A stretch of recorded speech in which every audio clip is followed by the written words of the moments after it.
তুমি না তওবা করেছিলে? তুমি না শুধুমাত্র আল্লাহর জন্য সবকিছু ছেড়ে দিয়েছিলে? বুঝতে পেরেছিলে কোথায় তোমার আসল ঠিকানা? ভুলে গেছো? আবার কোন পাপ তোমায় গ্রাস করে নিল?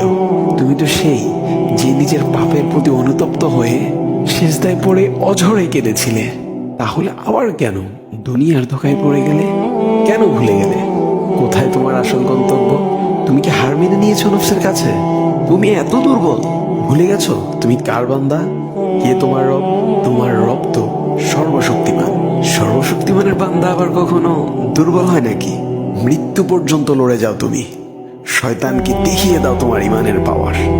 শয়তানের ধোকায় পড়ে অনেক পাপ করে ফেলেছো, তাই নিরাশ হয়ে গেছো তুমি, তাই না? তুমি কি জানো না তোমার রব কতটা মহান? তিনি তো তোমাকে ক্ষমা করার জন্য অপেক্ষা করছেন। তাই ফিরে আসো সেই রবের দুয়ারে, যার দুয়ার কখনো বন্ধ হয় না। ভিডিওটি ভালো লাগলে একটি শেয়ার করে দিবেন, হয়তোবা আপনার একটি শেয়ারও কারো হেদায়েতের উসিলা বনে যাবে।